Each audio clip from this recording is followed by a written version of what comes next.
Welcome back, students. So the topic that we have taken today is the structure of cell. आज हम जिस topic के बारे में बात करेंगे वो है आपका स्ट्रक्चर ऑफ सेल। हम सबको पता है, जिसने भी बायोलॉजी पढ़ी है 6-7 क्लास में, उसे अच्छे से पता है कि सेल स्ट्रक्चरल यूनिट होती है किसी की भी बॉडी की, चाहे वो एनिमल हो, चाहे वो प्लांट हो, चाहे वो ह्यूमंस हो। हर एक बॉडी की जो बेसिक यूनिट है, जो सबसे फंक्शनल यूनिट है, सबसे छोटी यूनिट है, that is known as cell. अगर हम बात करते हैं एक एग्जांपल से, तो हम ऐसे समझ सकते हैं कि अगर ये कोई दीवार है, अगर ये कोई वॉल है, तो इसकी जो सबसे छोटी यूनिट होगी, दिस वन, ये आपको एक ब्रिक है, ये एक छोटी सी ईंट है। तो जैसे एक पूरी दीवार की सबसे छोटी यूनिट जो है वो आपकी है एक ईंट, एक छोटा सा ब्रिक। तो सेम वे में हमारी पूरी बॉडी की जो सबसे छोटी यूनिट है, जो हमारी पूरी बॉडी बनाती है, which is known as cell. I hope it is clear. Now we will talk about what is cell. Cell होती क्या है? अगर आपसे क्वेश्चन आता है कि सेल को डिफाइन करिए, तो यू कैन से कि cell is the basic structural and functional unit of life की या ज़िंदगी की, आपकी बॉडी की, आपके एनिमल की बॉडी की, आपके प्लांट की बॉडी की सबसे छोटी जो फंक्शनल और स्ट्रक्चरल यूनिट है, उसे हम बोलते हैं सेल। और ये जो सेल टर्म है, ये किस साइंटिस्ट ने इन्वेंट किया था, ये किस साइंटिस्ट ने क्वाइन किया था? He was Robert Hooke.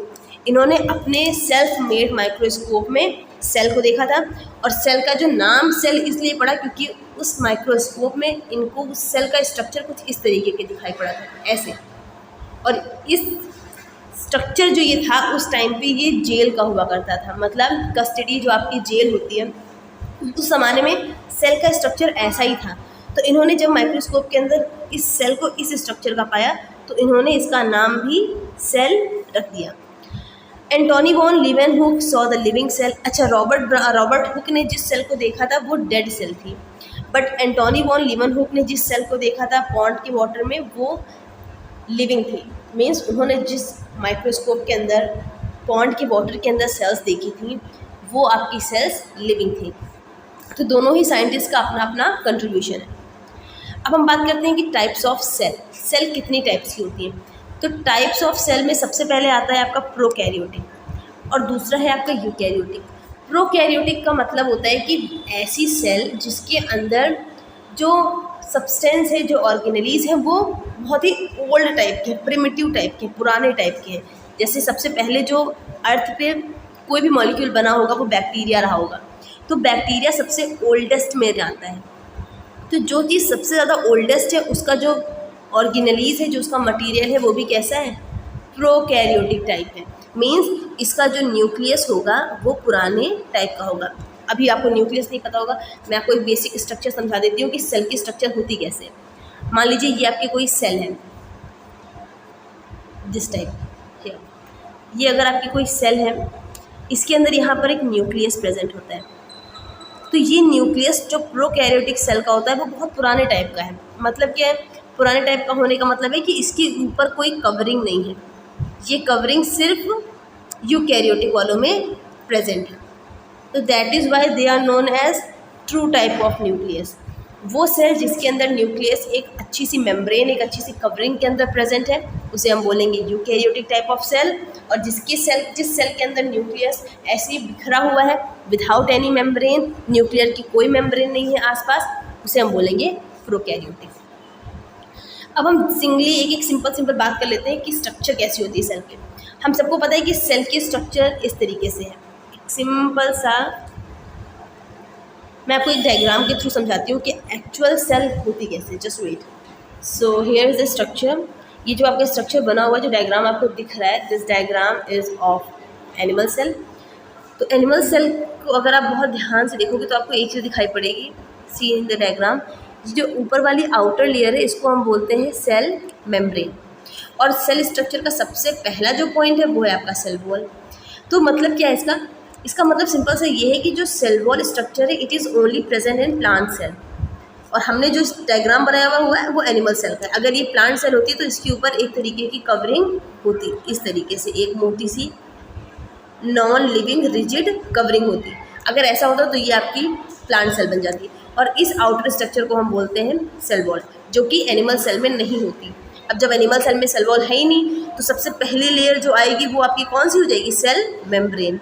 और प्लांट सेल में सबसे पहली लेयर जो आएगी आपकी सेल वॉल, उसके बाद आएगी सेल मेम्ब्रेन। अच्छा, सेल वॉल करती क्या है? ये पहली चीज़ तो नॉन लिविंग होती है, और दूसरी बात ये परमिएबल होती है, कोई भी चीज़ ईजिली अंदर बाहर इसके जा सकती है, और ये शेप प्रोवाइड करती है किसी भी सेल को, उसका शेप, उसकी रिजिडिटी, उसकी कठोरता उसको प्रोवाइड करती है। Now let's talk about the cell membrane. Cell membrane को हम प्लाज्मा मेम्ब्रेन भी कहते हैं, जो कि आउटर कवरिंग होती है एनिमल सेल की, और परमिएबल मेम्ब्रेन होती है। मतलब हमें पता है हर एक जो आपकी वॉल है उसके अंदर कुछ ना कुछ पोर्स होते हैं, मीन्स हल्के हल्के से छेद होते हैं। रीज़न क्या है कि किसी भी सब्सटेंस को अगर आर या पार जाना है, किसी भी सब्सटेंस को एक्सचेंज होना है, किसी भी मटेरियल को सेल के अंदर आना है या सेल से बाहर जाना है, तो वो जाएगी किसके थ्रू? वो जाएगी इन्हीं पोर्स के थ्रू। इन्हीं पोर्स की जो परमिएबिलिटी होती है उसको हम बोलते हैं permeable membrane. Next we are having protoplasm.